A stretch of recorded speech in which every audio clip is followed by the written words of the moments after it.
We are at the Island House Invitational. This is Bahamas with Bob. With me, Lauren Goss, 10th place after the first 2 days, which means you punched your ticket to go to the Big Island and potentially win $60K, right? There's big money there. Well, probably not winning $60K, but you know, I'm gonna do my best. Guaranteed 10. Guaranteed 10, nothing to lose. Yes. So today, and you know, one of the toughest parts about these races is when you try to pass somebody, because you guys are all so even, right? And you got a group of 4 or 5 people you're trying to pass. You can't just pass one. Right. You got to pass all of them. Right. And you sort of got hung up in no man's land? Yeah, it's kind of a learning experience, you know, like every time you surge, that's affecting that next run. So you have to think about that, but then you're just sitting on the bike going easy and you're like, I don't know what to do.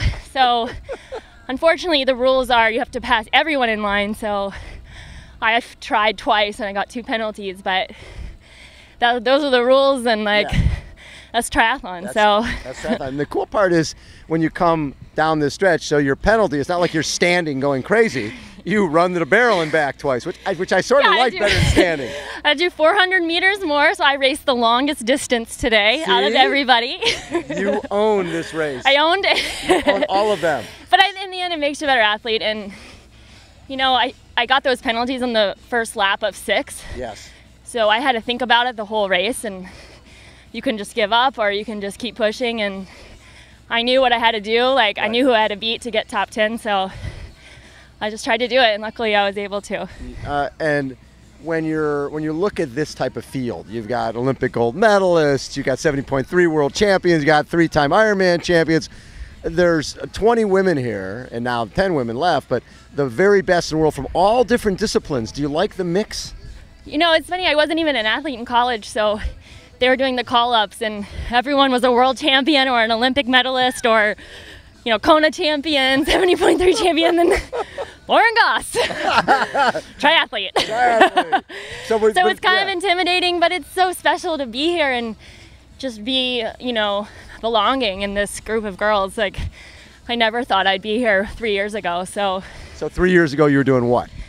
Oh, I was just poor, trying to exercise, and just making it race to race, selling like my bike equipment to get my next flight, and just bumming and couch surfing. So it's cool to just finally have a career and belong and have awesome sponsors and good support. Were there points during that time where you wondered, what the hell am I doing? Yeah, a lot of times. Like, I got into grad school, I chose to do this, and my parents were like, what are you doing? Now, what were you going to go to grad school in? Physician assistant school, yeah. So you have a real job, 9 to 5, real paycheck, rather than I'm going to go stay on Jimmy's couch and go race over in Oxnard or something like that. Yeah, but it makes you like appreciate these times. Like, I'm going to this beautiful island tomorrow, walking with $10,000 no matter what. And it's so special. Like, it's almost comical. Like, I almost laugh. Like, wow, I can't believe I made it, kind of. I mean, there's still a long way to go, but I'm really happy where I am, and I've had great support, and yeah. What race was it that you did where you realized, okay, this is more than a hobby. I could really be good at this? Yeah, it was 2014 High V. I got 4th, and that's like $250,000. I mean, it's a big race. It was very special, and I was hoping to continue that and try to get 3rd and then 2nd, but they discontinued the race, so I was pretty bummed. So it's cool to have this race as kind of, you know, taking the place of that. Was it hard, because you're talking about that's an Olympic distance, you know, a format, and then you at Chicago, New York, there's a lot of races that had at least a little prize money, and they had a lot of tradition, and those all went away prize money wise. Right. Sort of forces you into 70.3.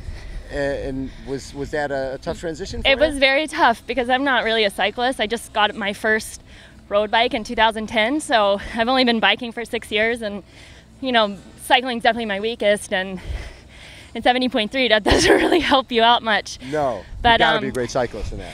Yeah, actually I was planning on doing Miami 70.3, but then I got into this just 8 days ago. 8 days ago? They called you up and said, oh, by the way, we have an opening. Kessler dropped out. Yeah.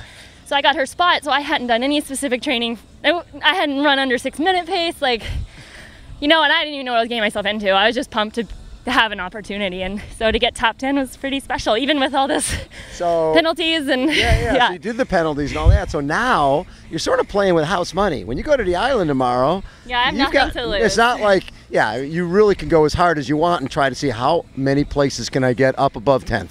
Right, because you start with a handicap of your overall time. So I'm starting 50 seconds back to 9th. So Yes. in a sprint, that's a big time gap. So I'm just going to go as hard as I can. And if I blow, I'll just walk it in and still have 10 grand. If I have a good, phenomenal race, then I'll, move up. So it's kind of cool. I can actually see what I can do.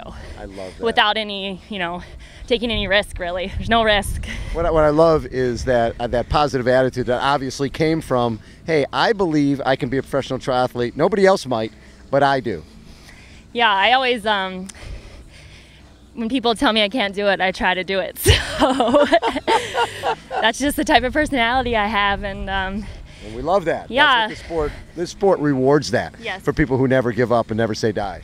Yeah, and I've had, I've been lucky. I've got to work with Dave Scott and now Simon Lessing. So, I have these coaches like telling me every day, like, you can be great. You can do it. And but they're really honest. Like, they only give me compliments when I do actually something good. And I know both those guys, and Yeah. they're not going to blow smoke anywhere. Nobody's blowing smoke. So it's real work, and hopefully I can keep doing this and keep chipping away and small gains and get better every year. Love it. And So- travel the world while I'm doing it. So And so then she's going to get on a seaplane this afternoon to fly over to what we call Money Island. Yeah. Go over to Money Island and hopefully come back with at least 10 grand. We know that.